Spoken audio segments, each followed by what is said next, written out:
Жүкті такси жүргізуші аялдамада жаңбыр астында тұрған әжейді көріп, оны үйіне дейін жеткізіп салды. Бір аптадан кейін есігінің алдына нотариус келді.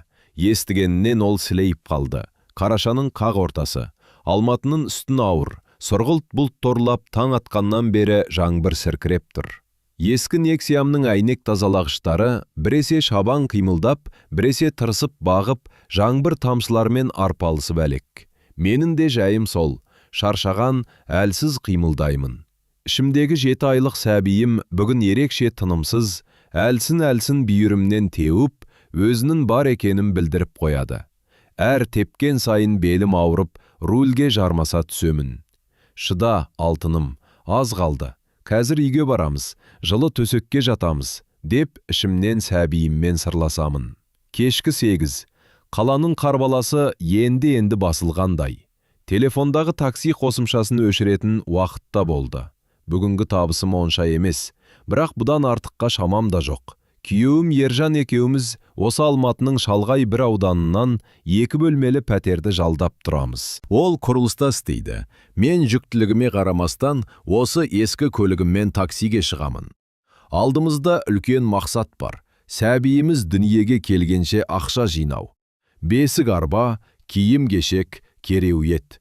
Бәрінің тізімін жасап қойғанбыз.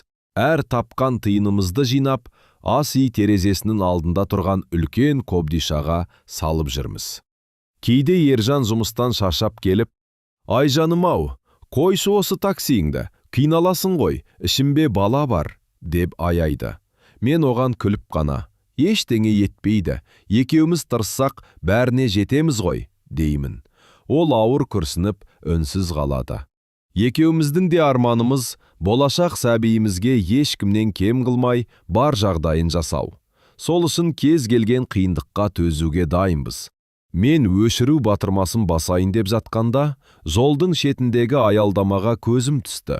Әдеттегідей адам көп емес, бірақ аялдаманың сәл шетінде, жаңбырдан қалғалайтын жердің сыртында бір әжейдің тұрғанын байқадым. Үстінде ескілеу, жұқа плащ. Қолындағы сөмкесімен басын жаңбырдан тосқан болады. Бірақ селдеткен жауын оны оңдырмағаны көрініп тұр. Әбден су болған, қалтырап тұр. Аялдамадан бірінен соң бірі автобустар өтіп жатыр. Бірақ барлық толы. Әжейдің жанынан зулап өтеді де кетеді. Жүрегім шымете қалды. Бір жағынан қатты шаршап тұрмын. Үйге асығып барамын. Қазір басқа біреу тоқтайтын шығар. Менсіз де көмектесетін адам табылар деген ой да жылт етті. Бірақ әжейдің мүсәпір кейпі көз алдымнан кетпей қойды. Анау суықта тұмауратып қалса қайтеді? Әлде бір ауруы асқынып кетсе ше? Жоқ, бұлай тастап кете алмаймын. Өз анам көз алдыма келді.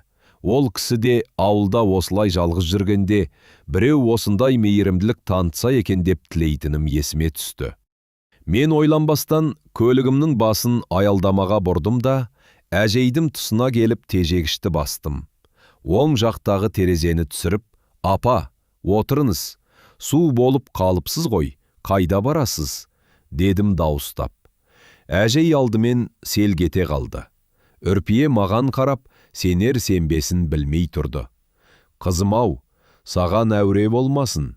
Мен автобус күтіп тұрмын», деді жайлап, даусы дірілдеп. «Жоқ апа, мына жаңбырда автобусыңыз қашан келеді дейсіз? Отырыңыз, жол жөнекей ала кетейін» деп артқы есікті аштым. «Қиналмаңыз, мен де сол жаққа бара жатырмын». Әжей әлі де тартыншақтап тұрды да, ақыры келіскендей басын изеп, көлікке жайлап отырды. Есікті жапқанда, салонда дымғыл киіммен жаңбырдың иісі аңқып кетті. Ол ескі плащының етегін жинап, орындыққа былғанбасын дегендей ыңғайсыздана қозғалды. «Рахмет, қарағым, Құдайым саған разы болсын», деді жылы үнмен. Мен жылтқышты барынша қатты қосып қойдым. Айнадан оның бетіне қарадым. Әжім басқан жүзі мейірімді көрінді, бірақ көздері мұңлы еді. Көп нәрсені бастан кешкен адамның көз қарасы. «Қай көшеге барасыз апа? Адресіңізді айтсаңыз, навигаторға енгізейін», дедім мен. Ол ескілеу 5 қабатты үйлер орналасқан ауданның атын атады. Шынында да менің үйіме баратын жолдың үсті екен. Жол бойы үнсіз келе жаттық. Тек әйнек тазалағыштың тық-тық еткен дыбысы мен жылытқыштың гуілі ғана естіледі. Кенет әжейдің үні шықты. «Балам, аяғың ауыр екен ғой, иә?» деді ол менің үлкейгенішіме қарап. «Иә, апа, 7 ай болдық, Құдай қаласа», дедім жымып. «Ой, айналайын, осындай күніңде такси айдап жүргенің не? Жолдасың қайда?» «Жолдасым жұмыста, апа, екеулеп еңбек етіп жатырмыз. Баламызға керек жарағын алдын ала дайындап қойсақ дейміз ғой», деп түсіндірдім. Ол басын шайқап, «Дұрыс, жастықтың буымен күш-қуаттың барында тырмысу керек. Бірақ өзіңді де күт, қызым. Жүкті әйелге тыныштық керек. Сен қазір жалғыз емессің, ішімде бір периш те бар». Әжейдің сөздері жүрегіме сондай жылы киді. Өз анаммен сөйлесіп отырғандай күй кештім. Ол менен қай жақтан екенімді, ата-анамның амандығын сұрады. Мен де оның жағдайын сұрастырдым. Балалары бар ма, немерелері көмектесе ме деп едім. Ол терең күрсініп, терезеге қарап үнсіз қалды. Бұл сұрағымның артық болғанын түсініп, ыңғайсызданып қалдым да, тақырыпты басқа жаққа бұрдым. Көп ұзамай ол айтқан мекен жайға да келіп жеттік. Ескірген 5 қабатты үйдің алды. Мұндағы ауланың жарығы да әлсіз екен, айнала күңгірт. «Міне апа, келіп қалдық», дедім мен. Әжей сөмкесін ақтарып, әмиянын іздей бастады.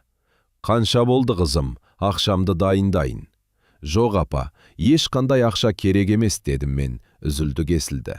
«О не дегенің? Жоқ, олай болмайды. Сен де бензин құясың, тер төгіп жүрсің ғой», деп ол қолыма бірнеше мың теңгелік қағаз ақшаны ұстатпақ болды. Мен оның қолын жайлап кері қайтардым. «Апа, шынымды айтсам, сіз маған өз анам сияқты болып көріндіңіз. Анасынан ақша алған қандай бала дейсіз? Бұл менің сізге деген сыйлығым болсын. Тек аман есен үйіңізге кіріп алсаңыз болды». Зейнеп апа маған бір сәт үнсіз қарап қалды. Оның көздеріне жас үйіріліп, еріндері дірілдегендей болды.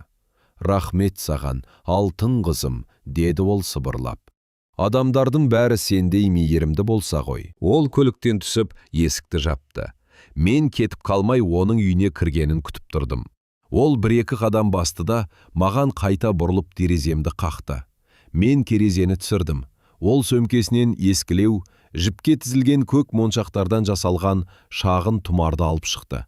Моншақтарының кейбірінің бояуы өшіп, тозғаны көрініп тұр, бірақ өте таза ұсталған. «Мынаны ал қызым, бұл маған анамнан қалған еді. Саған жол серік болсын, тіл көзден сақтасын», деді ол тұмарды қолыма ұстатып. «Баламның жолы ашық болсын, бақытты бол. Құрсағындағы бөпең аман есен жарық дүние есігін ашсын. Басыңнан бақ, астымнан тақ кетпесін». Оның осы ақ батасынан кейін көңілім босап кетті. Көзіме келген жасты әрең іркіп басымды изедім. Әжей бұрылып үйінің подъезіне қарай баяу басып кетті. Ол қараңғылыққа сіңіп кеткенше артынан қарап тұрдым да, көлігімді орнынан қозғалдым. Қолымдағы тұмарды рульдің үстіндегі артқы айнаға іліп қойдым. Одан ескіліктің, ана мейірімінің иісі шығып тұрғандай сезілді. Үйге келгенде Ержан ұйықтамай мені күтіп отыр екен. «Қайда жүрсің? Уайымдадым ғой, телефоның жауап бермейді», деді ол алаңдап. Мен оған бүгінгі оқиғаны, жаңбыр астында қалған әжейді, оның берген батасы мен тұмарын айтып бердім.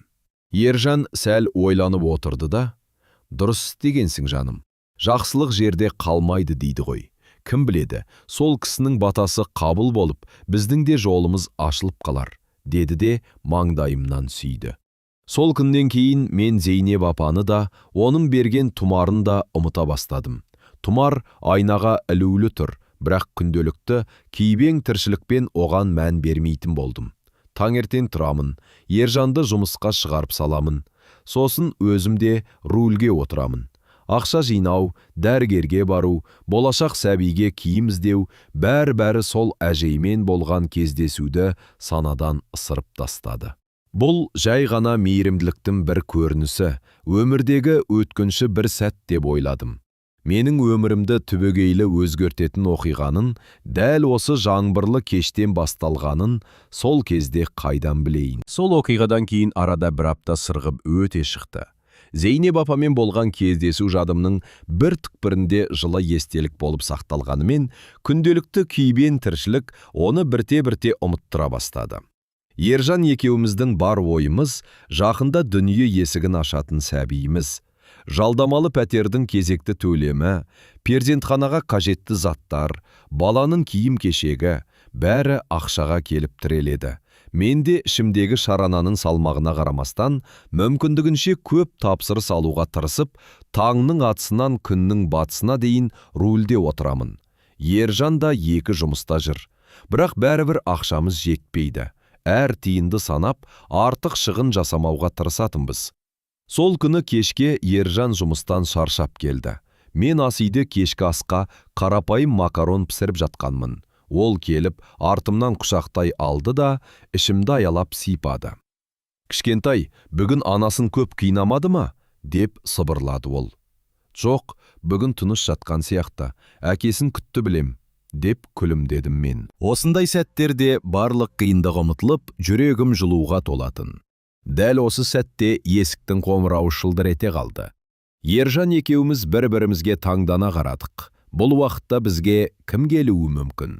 Туыстарымыздың бәрі ауылда, қаладағы таныстарымыз болса, келемін деп алдын ала ескертетін. «Мен ашайын», деді Ержан қабағын түйіп. Ол есікке жақындап, «Кім бұл?» деп дауыстады. Сырттан салмақты ер адамның дауысы естілді. «Кешіріңіз, маған Айжан Қайратова керек еді.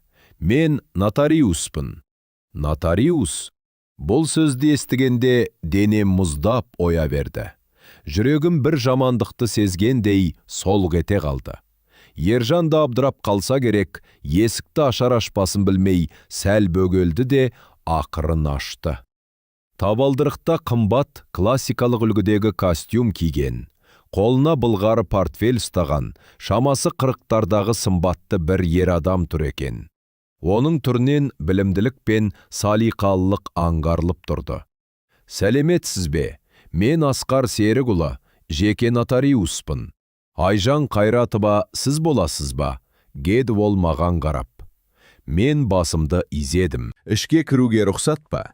Әңгіме ұзаққа созылуы мүмкін, және өте маңызды», деді ол байсалды үнмен.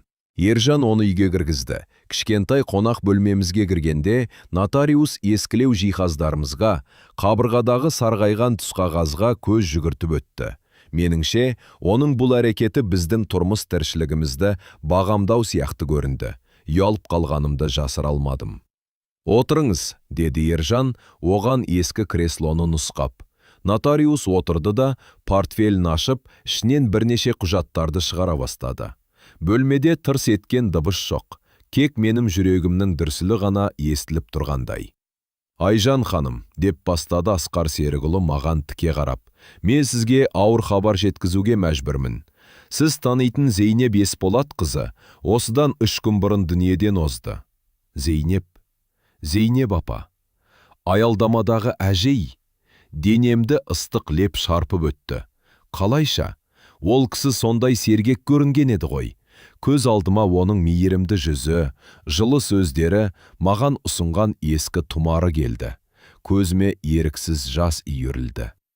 «Қалай болған?» деп сұрадым дірілдеген дауыспен.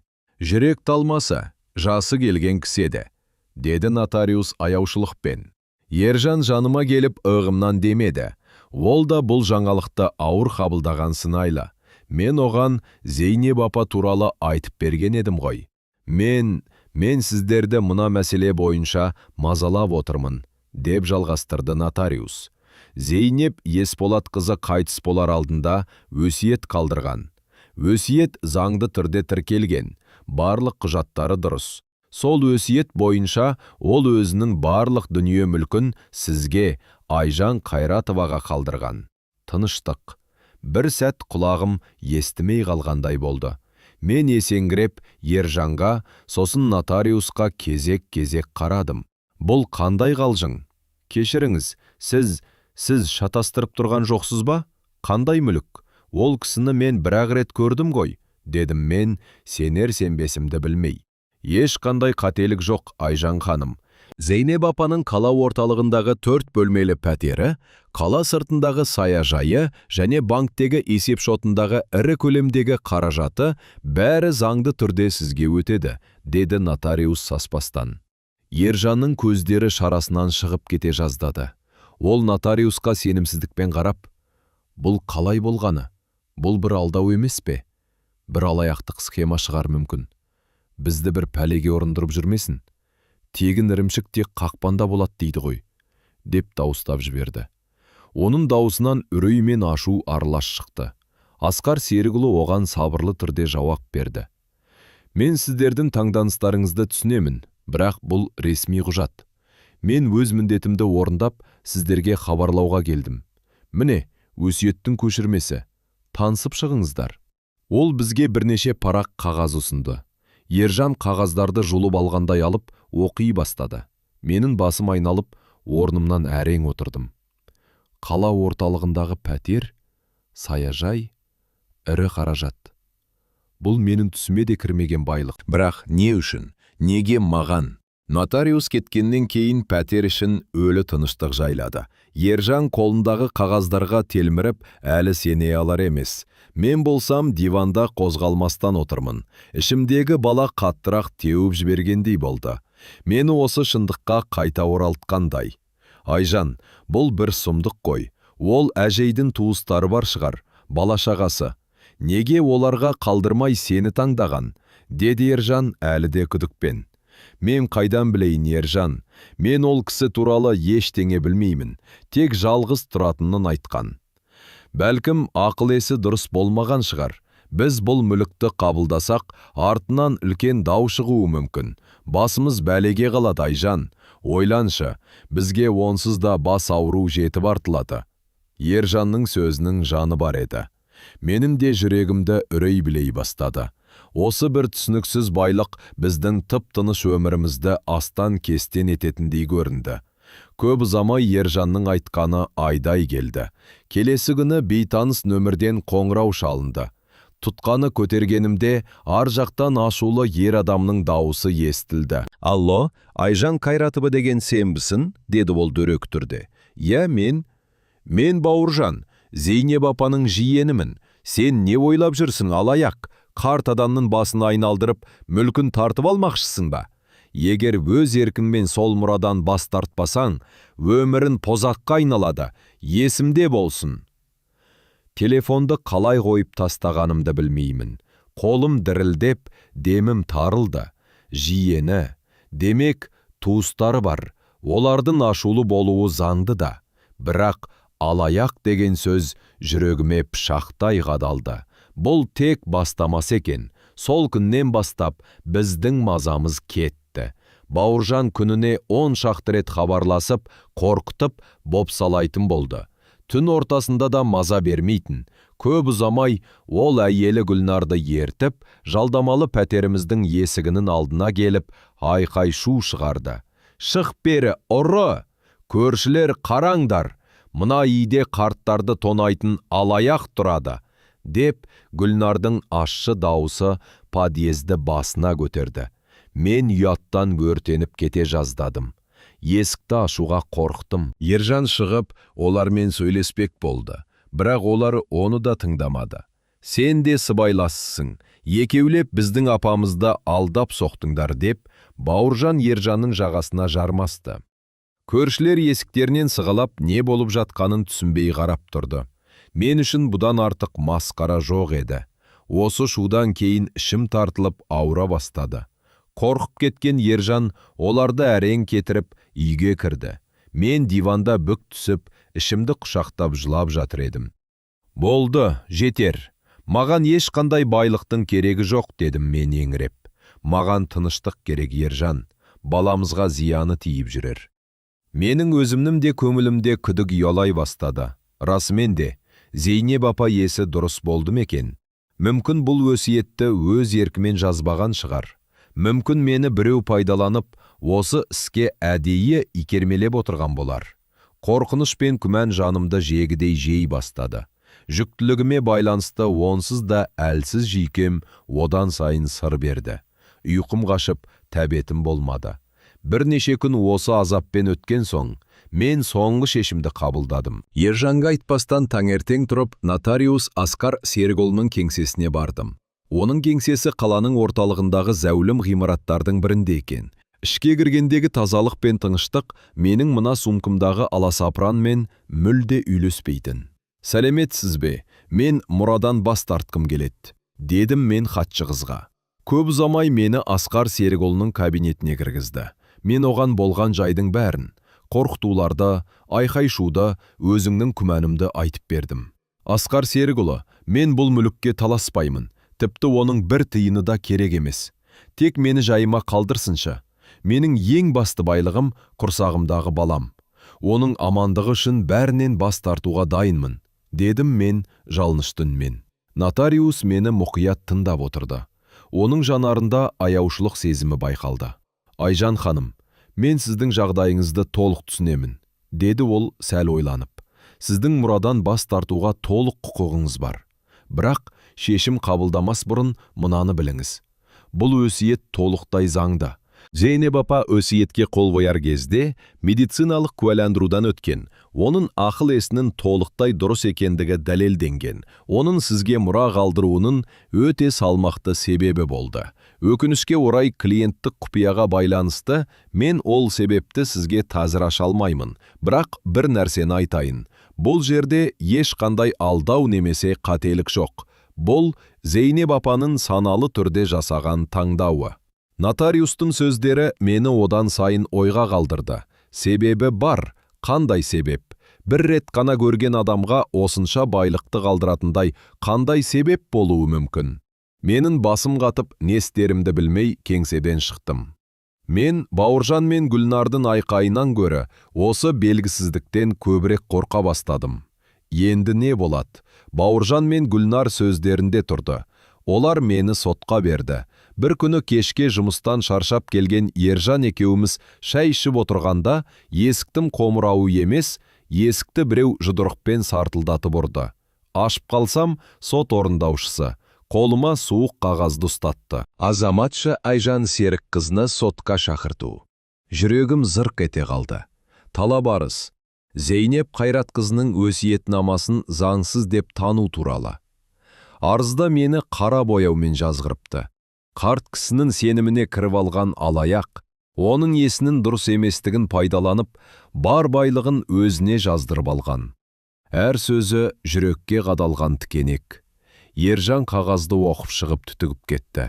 Арсыздар, яттан жырда екен. Сол күннен бастап өміріміз тозаққа айналды. Сот процесі басталды. Алматының қақ ортасындағы аудандық соттың ғимараты маған зәрені ұшыратын зындандай көрінді. Іші салқым, қабырғалары биік, әр дыбыс жаңғырып, адамды зіркілдетіп тұрады. Бірінші отырыста Бауыржан мен оның әйелі Гүлнар өздерін жәбірленуші ретінде ұстап, бүкіл залға көз жастарын көрсетіп, әңгімені соқты. Олардың жалдаған адвокаты тіс қаққан, сөзге шешен, сұрақтармен адамды тығырыққа тірейтін жыланның өзі екен. Ол менен жауап ала бастағанда, бүкіл денемді суық тер басып, құрсағымдағы балам шырылдап қоя бергендей болды. Айжан Серікқызы, сіз марқұм Зейнеп Қайратқызымен қанша уақыттан бері таныс едіңіз, деді ол мысқылмен. Бір-ақ рет кездестім. Жаңбырлы кеште, деп міңгірледім. Бір-ақ рет, деп созып айтты адвокат залға қарап. Құрметті сот, құрметті алқабилер, естулеріңізше, жауапкер марқұммен өмірінде бір-ақ рет кездескен. Не бәрі 20 минуттық жол. Сол 20 минутта миллиондаған теңгенің мүлкін өз атына аудартып алу мүмкін бе? Бұл ақылға сыймайтын нәрсе. Бұл кәсіби алаяқтың ісі. Зал гүйлдеп қоя берді. Бауыржан мен Гүлнар маған жеп көретіндей өшпенділікпен қарап отыр. Мен орнымнан тұрып бірдеңе демек болдым. Бірақ тамағыма өксік тығылып, даусым шықпады. Сот отырысы кейінге қалдырылды. Күн сайын күйзеліс.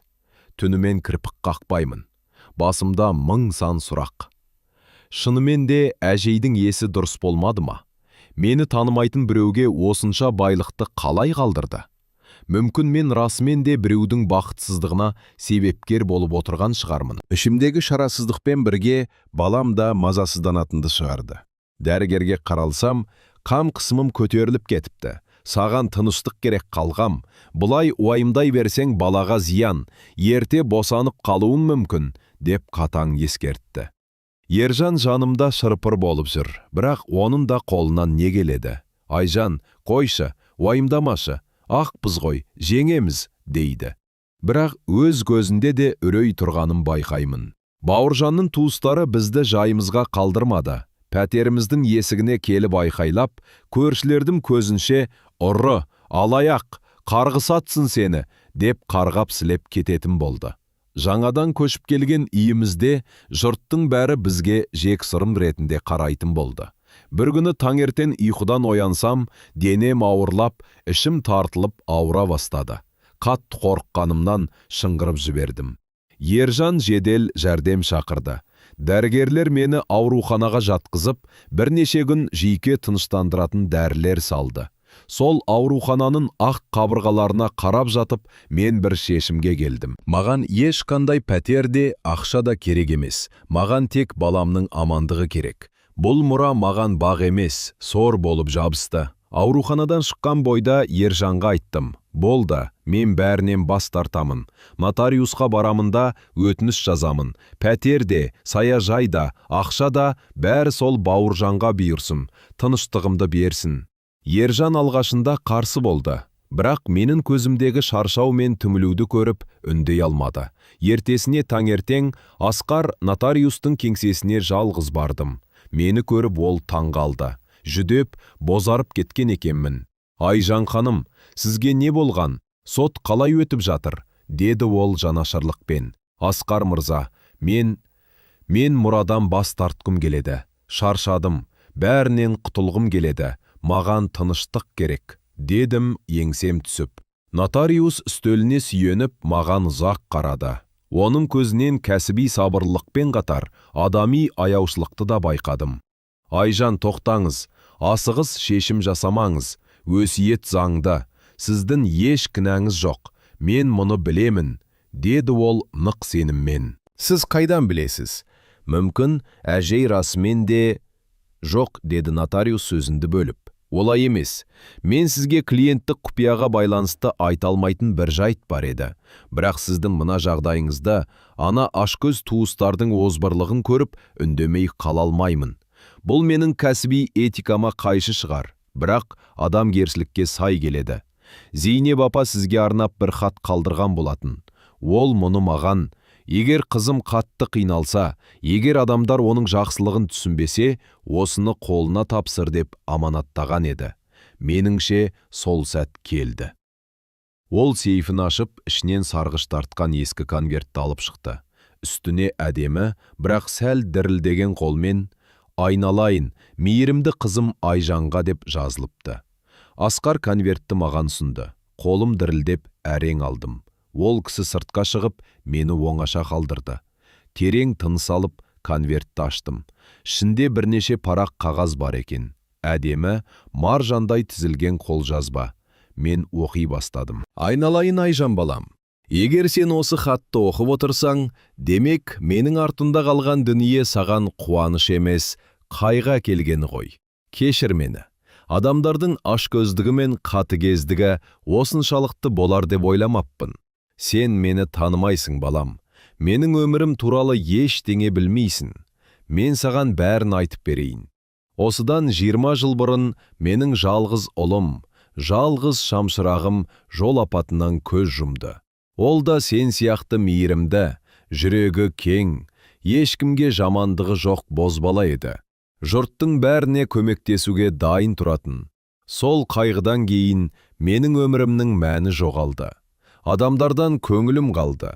Әсіресе менен тек ақша мен байлық дәметкен туыстарымнан, соның ішінде жиенім Бауыржаннан мүлдем безіп кеттім. Ол менің жағдайымды сұрауға емес, пәтер қашан босайды деп білуге ғана келетін. Соңғы бірнеше жылда мен бір әдет таптым. Әдейі ескі киімдерімді киіп, Сол аялдамаға баратынмын. Жаңбырлы, боранды күндері әдейі шығатынмын. Мен адамдарды сынадым. Олардың жүрегінде бір тамшы мейірім қалды ма, жоқ па, соны білгім келді. Қаншама көлік тоқтамай өте шықты. Кейбірі тоқтап ақша сұрады. Кейбірі мазақтап күлді. Ешкімде мені анасындай көріп, шын жүректен көмектескісі келмеді. Ал сен тоқтадың балам. Жүкті халімде жұмыстан шаршап келе жатсаң да тоқтадың, ақша алмадың.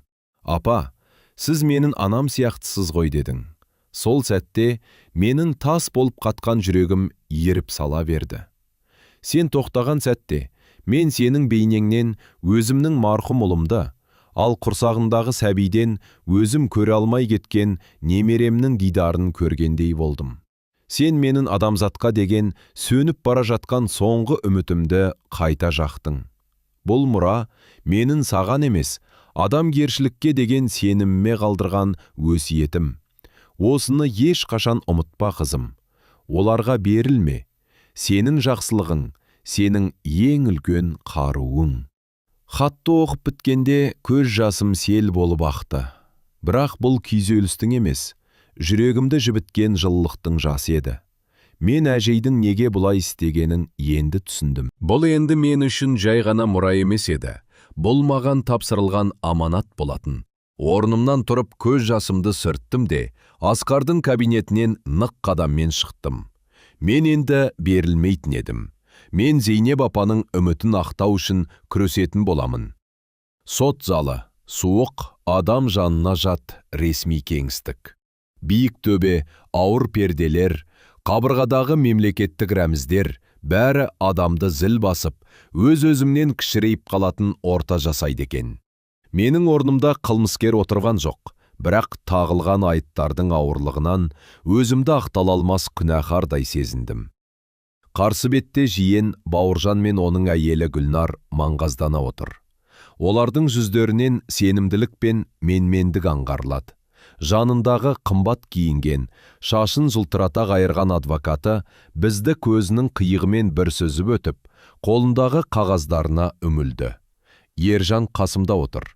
Қолымнан мықтап ұстап алған, бірақ оның да алақаны терлеп қобалжып отырғанын сеземін. Біздің жанымызда Асқар, сол нотариус. Ол таңғаларлықтай сабырлы, тастан қаланған қабырғадай мызғымайды. Айыптаушы тараптың куәгері, яғни марқұмның жиені Бауыржан мырзаның сөзінше, Зейнеп Қасымқызы соңғы жылдары есте сақтау қабілетімен айырыла бастаған. Айналасындағы адамдарды танымай, оқиғаларды шатастыратын болған. Оның мұндай ірі көлемдегі мұраны бейтаныс адамға, яғни жауапкер Айжан Серікқызына қалдыруы, оның өз еркімен жасалған әрекеті емес, алаяқтық әрекеттің нәтижесі деп санаймыз, деп сайрады Бауыржанның адвокаты. Әрбір сөзі жүрегіме жебедей қадалды. Алаяқ. Бұл сөз зал ішінде жаңғырып, маңдайыма таңба болып басылып жатқандай сезілді. Отырған жұрттың бәрі маған бұрылып, сыбыр көбірете бастады. Біреулер аяушылықпен қараса, енді біреулердің көзінен осы екен ғой, жас болып алып, қарияның басын айналдырған деген жиіркенішті оқимын. Ішімдегі сәбиім кепкілеп, мазамды ала бастады. Демім тарылып, басым айналды. Шыда, ботақаным, шыда, аз қалды, бәрі бітеді. Деп іштей өзімді өзім жұбаттым. Бірақ шыдамның да шегі бар екен. Бауыржан мен Гүлнардың өтірік куәліктері, жалған мүләйім сөйлері мені әбден титықтатты. Олар Зейнеп апаға үнемі ақшалай көмектесіп тұрғанын, күнде хабарласып жағдайын сұрағанын айтып, көздеріне жас алып, нағыз актерлік шеберліктерін көрсетіп бақты. Менің бір-ақ рет жасаған жақсылығымды олар алдын ала жоспарланған, қарияның сеніміне кіру үшін жасалған арамза әрекет деп сипаттады. Жетеді, дедім мен кенеттен орнымнан атып тұрып. Зал тына қалды. Судья маған қатаң қарады. Жетеді, маған ештеңе керек емес. Ешқандай мұра да, ақша да керек емес. Бәрін өздеріңіз алыңыздар. Тек мені жайыма қалдырыңдаршы. Көзімнен жас парлап өксіп жібердім. Ержан мені орныма отырғызбақ болып жанталасты. Осы сәтте сабырлы Асқар орнынан тұрды. Құрметті сот, рұқсат етсеңіз. Менің қолымда жауапкердің сөзін растайтын, сондай-ақ марқұмның соңғы еркін білдіретін маңызды бір дәлел бар. Бұл Зейнеп Қасымқызының өз қолымен Айжан Серікқызына арнап жазған хаты. Бауыржанның адвокаты дереу қарсылық білдірді. Бұл заңсыз, қайдан пайда болған хат, жалған құжат деп айғайға басты. Бірақ судья байсалда елекен, сәл ойланып отырды да, «Нотариус мырза, клиентті құпияны сақтауға міндетті емессіз бе?» деп сұрады. «Міндеттімін. Бірақ менің ойымша марқұмның аманатын орындау, оның ақырғы тілегін жеткізу кез келген құпиядан биік тұрады. Әсіресе оның аты жөніне кір келтіріліп жатқан осындай сәтте», деді Асқар нық сеніммен. Судья рұқсатын берді. Асқар конверттен бір барақ қағазды алып шығып, оқи бастады. Оның дауысы бүкіл залға анық естіліп тұрды. Зал іші өлі тыныштыққа оранды. «Қымбатты Айжан, менің кездейсоқ періштем. Егер сен осы хатты оқып отырсаң, демек мен бұл дүниеде жоқпын. Саған түсіндіргім келетін, жүрегімді көптен бері жегідей жеген бір сырым бар еді. Көп жыл бұрын менің жалғыз ұлымнан айырылғанымды білмейтін шығарсың. Ол да сен сияқты жүрегі мейірімге толы, адал, жанашыр жан еді. Бір күні жол апатынан сол кеткеннен мол кетті. Сол қайғыдан соң мен адамдардан алыстадым, әсіресе туыстарымнан. Менің байлығымнан басқа ештеңені көрмейтін жиенім Бауыржаннан көңілім қатты қалды. Ол менің қайғымды емес, жалғыздығымды пайдаланып, мұрама қашан қол жеткізетінін ғана ойлайтын. Мен бірнеше жыл бойы әдейі сол аялдамаға барып тұрдым. Әртүрлі кейіпке еніп, адамдардың реакциясын бақыладым. Біреулер көрмегеністі, біреулер жиіркеніп өтіп кетті. Енді біреулер жұмыстан қалып барамын деп сылтауратты. Мен адамгершіліктен күдер үзген едім. Сен тоқтағанға дейін. Сол жаңбырлы кеште, жүкті халіне қарамай, мен үшін тоқтаған сәтіңде, мен сенің бейнеңнен өзімнің ұлымды көргендей болдым. Оның да соңғы сөзі, «Анашым, шаршамаңыз, бәрі жақсы бола» деді. Ал сенің құрсағындағы сәбиден мен өзім көре алмай кеткен немеремнің дидарын көргендей болдым. Бұл мұра менің саған емес, осы дүниеде әлі де бар екеніне сенгім келген, адамгершілікке деген сеніміме қалдырған өсиетім. Бақытты бол, қызым. Ұлымның көзіндей болған сендей жанға аманат еттім. Хат оқылып біткенде залдағы көпшіліктің көзіне жас үйірілгенін байқадым. Тіпті қатулы қабағын ашпайтын судьяның өзі көзілдірігін шешіп, орамалымен көзін сүртіп қойды. Барлық назар Бауыржан мен Гүлнарға ауды. Олардың беттері ашу мен ұяттан қып-қызыл болып кеткен.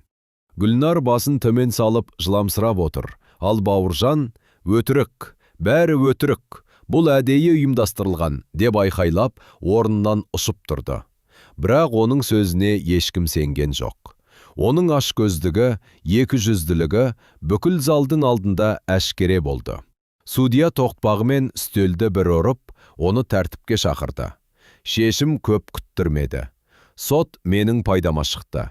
Зейнеп апаның өсиеті заңды деп танылып, барлық айыптаулар алынып тасталды. Бауыржан мен Гүлнар беттерін басып, залдан атып шықты. Мен орнымда мелшейіп отырып қалдым. Жеңіс сезімі емес, керісінше жүрегімді ауыр мұң басты. Осынша шу, осынша айтыс-тартыс не үшін керек болды? Бір мейірімді жанның соңғы тілегін орындау соншалықты қиын ба еді? Арада бірнеше күн өтті. Заңды процедуралар аяқталып, Асқар маған Зейнеп апаның пәтерінің кілтін табыстады. Ержан екеуміз сол үйге алғаш рет бардық. Ескілеу, бірақ кірпіштен салынған сапалы 5 қабатты үй. Есікті ашып ішке кіргенде мұрынға ерекше бір иіс келді. Ескі кітаптардың, кептірілген жусанның және әлде бір таныс емес гүлдің хош иісі араласқан жайлы леп. Пәтер мінсіз таза, жинақы екен. Әрбір зат өз орнында, ескі болса да ұқыпты ұсталған. Қабырғада ілулі тұрған ескілікті сағаттың тықылы ғана бөлмедегі тыныштықты бұзып тұр. Мен бөлмелерді аралап жүріп, қонақ бөлмедегі ескі сөренің үстінде тұрған фотоальбомдарға көзім түсті. Қолыма алып, жұмсақ диванға отырдым. Ең бірінші альбомды аштым. Ақ қара суреттер, Зейнеп апаның жас кезі, күлімдеп түскен сәттері, міне той көйлегімен, міне жас жігітпен қол ұстасып тұр. Күйеуі болса керек. Келесі бетте кішкентай баланың суреттері. Ұлы, мен парақтай бердім. Бала өсіп жігіт болыпты. Міне мектеп бітіру кешінде, міне әскерден келгенде. Осы суретке келгенде менің демім ішіме түсіп кетті. Қолымдағы альбомды түсіріп ала жаздадым.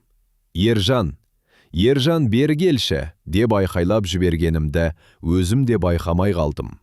Не болды жаным, деп жүгіріп келген күйеуім қасыма келіп отырды. Менің саусағым дірілдеп, суретті нұсқады. Қарашы, мынаған қарашы. Ержан суретке үмілді. Оның да жүзіндегі таңданысты көрдім. Таңғаларлық жайт. Суреттегі 80-ші жылдардың киімін киген. Шаш үлгісі басқаша болғанымен, Зейнеп апаның марқұм ұлы, менің күйеуім Ержаннан айнымайтын еді. Дәл сондай көздер, дәл сондай мұрын, тіпті күлгендегі ернінің қисаюына дейін. Егіз қозыдай ұқсастық. Мен Ержанға сосын суретке кезек-кезек қарадым. Жүрегімнің түкпірінде әлі де болса уялап жатқан. Неге мен, бұл қалайша мүмкін деген соңғы күдіктер сол сәтте сейіліп жоқ болды. Бұл жай ғана кездейсоқтық емес екен. Бұл тағдырдың жазуы. Зейнеп апа маған жазған хатында ұлының бейнесін менің мейірімділігімнен көргенін айтқан еді. Бірақ ол менің күйеуімнің өз ұлынан аумайтынын білген жоқ. Мүмкін бұл жоғардан жіберілген белгі шығар. Ол кісінің жаны тынышталып, аманатының сенімді қолға түскеніне риза болғанының көрінісі шығар. Көзімнен ыстық жас ағып, альбомның бетін тамшылатып жатты. Бірақ бұл енді күйзелістің емес, жүрегіме орнаған тыныштық пен түсініктің жасы болатын. Арада бірнеше ай сырғып өте шықты. Күздің суық жаңбырының орнын қыстың ағылпа қары басып, ол да еріп көктемнің алғашқы жылы лебі сезіле бастаған. Бұл айлар менің өмірімдегі ең бір ауыр, сонымен бірге ең бір ғажайып кезеңдер болды. Соттан кейінгі алғашқы күндері Ержан екеуміз делсал күйде жүрдік.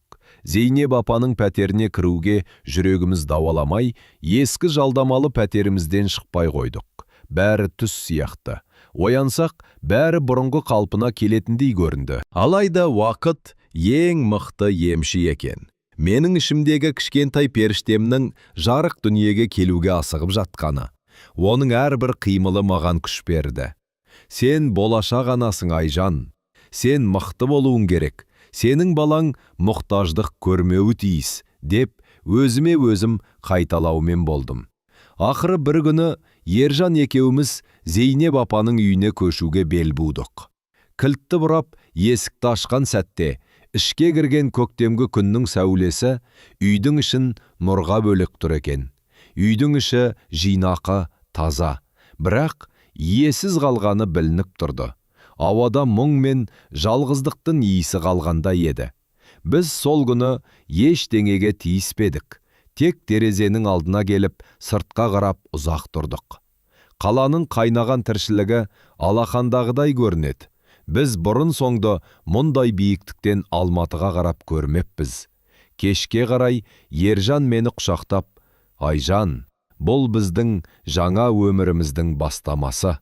Біз Зейнеп апаның үмітін ақтауымыз керек», деді. Оның даусындағы сенім менің де жүрегімдегі соңғы күдіктерді сейілтіп жібергендей болды. Содан біздің жаңа өміріміз басталды. Ескі пәтердегі жиһаздарымыз бұл кең сарайда үйдің бір бұрышына ғана сыйып кетер еді. Сондықтан біз барлығын мұқтаж жандарға таратып бердік. Зейнеп апаның үйіндегі әрбір затты аялап, өз орнына қойдық. әрбір сурет, әрбір кітап, әрбір ыдыс-аяқ оның өмірінің бір бөлшегіндей көрінді. Біз үйді жөндеген жоқпыз, кек тазалап ретке келтірдік. Бұл үйді Зейнеп апаның рухы мекендеп тұрғандай, оның тыныштығын бұзғымыз келмеді. Мен енді такси жүргізбейтін болдым. Бар уақытымды өзіме, болашақ сәбиіме дайындыққа арнадым. Ержан да жұмысынан қолы босай қалса, үйге асығып менің жанымнан шықпайтын. Біз енді әр тиынды санамайтынбыз, бірақ ақшаны оңды-солды шашпадық. Зейнеп апа қалдырған қаражаттың әрбір теңгесі аманат екенін түсіндік. Мен дүкеннен балаға киім-кешек, ойыншықтар алғанда өзімді тоқтата алмай жылап жіберетінмін. Себебі, менің балапаным ешқашан мен көрген қиындықты көрмейтін болды. Осының бәрі үшін мен жаңбырлы кеште мені аялдамадан көріп, көлігіме мінуге шешім қабылдаған мейірімді әжейге мәңгі қарыздар едім. Сәуір айының шуақты күндерінің бірінде біздің шаңырағымызға кішкентай ғана бақыт келді. Мен дені сау, айдай сұлу қызды дүниеге әкелдім. Оның алғашқы шыңғырған дауысын естігенде барлық қиындықтар, соттасулар, қорқыныштар бәрі ұмытылып кетті. Ержан қызымызды қолына алғанда, оның көзінен аққан жасты бірінші рет көрдім. Біз қызымыздың атын Зейнеп деп қойдық. Бұл біздің марқұм әжейге деген шексіз алғысымыз бен құрметіміздің белгісі еді. Бүгін міне кішкентай Зейнебімнің дүниеге келгеніне 2 ай болды. Ол менің құшағымда тыныш ұйықтап жатыр. Кешкі Алматы шамдарын жағып, тереземіздің сыртында жымыңдайды. Мен оны тербетіп отырып, мойнымдағы ескі тұмарды қолыма алдым. Зейнеп апаның жаңбырлы кеште маған берген көз моншағы. Жылтырап кетпесе де, мен үшін әлемдегі ең қымбат қазына осы. Мен ұйықтап жатқан қызымның құлағына сыбырлап, әңгіме айта бастадым. Ботақаным менің, Зейнебім, сен білесің бе, сенің атыңды иеленген бір керемет әже болған. Ол сенің анаңды қатты қиналған сәтте құтқарып алды. Бір кездері анаңның да сен сияқты кішкентай армандары болды. Бірақ өмір біз ойлағаннан әлде қайда қатал болады екен. Сол әже болмағанда мүмкін біз бүгін осындай жарық үйде отырмас па едік. Ол бізге тек баспана мен байлық сыйлаған жоқ, құлыным. Ол бізге үміт сыйлады. Адамдардың бір-біріне деген мейірімі ешқашан өлмейтінін дәлелдеді. Сен өскенде мен саған сол әже туралы толық айтып беремін. Ал сен сол мейірімділіктің ұшқынын ешқашан жоғалтпай, басқаларға тарататын боласың. Жарайма қызым. Сенің өмірін сол бір жақсылықтың жемісі. Менің бетімнен ыстық тамшылар тамып, кішкентайымның маңдайына түсті. Ол сәл жыбырлап, тәтті ұйқысын жалғастыра берді. Осы сәтте бөлмеге Ержан кірді. Ол үнсіз артымнан келіп, екеумізді де құшағына алды. Біз үшеуміз терезеге қарап ұзақ тұрдық. Мен бір шешімге келдім, Ержан, дедім мен сыбырлап. Зейнеп апа қалдырған мұраның бір бөлігіне біз қайырымдылық қорына ашайық. Ержан маған таңғала қарады. Қордың атын Зейнеп апа деп қоямыз. Ол қор Алматыдағы мен сияқты жалғыз баспаналарға, көмекке зәру қарттарға қол ұшын созатын болады. Біз бұл жақсылықты тоқтатып қалмауымыз керек. Ол жалғасын табуы тиіс. Бір кездері біреу маған көмектесті. Енді менің басқаларға көмектесетін кезегім келді. Ержанның көздері жасқа толып басын изеді. Ол менің маңдайымнан сүйіп, «Сен менің өмірімдегі ең үлкен мақтанышымсың, Айжан. Әрине, ашамыз. Бұл ең дұрыс шешім болады», деді. Мен құшағымдағы періштеме қарадым. Оның болашағы енді басқаша болады. Ол мейірім мен жақсылыққа толы ортада өседі. Ал біз, Ержан екеуміз, оған бір адамның жасаған кішкентай ғана жақсылығы бүкіл бір әулеттің тағдырын қалай өзгерте алатын. Ал сол жақсылықтың ұшқыны еш қашан сөнбей, басқа жүректерде жаңадан жалындайтынын өмір бойы айтып өтетін боламыз. Жаңбырлы кеште басталған бұл оқиға біздің отбасымыздың жаңа, үміт пен мейірімге толы тарихының бастауына айналды.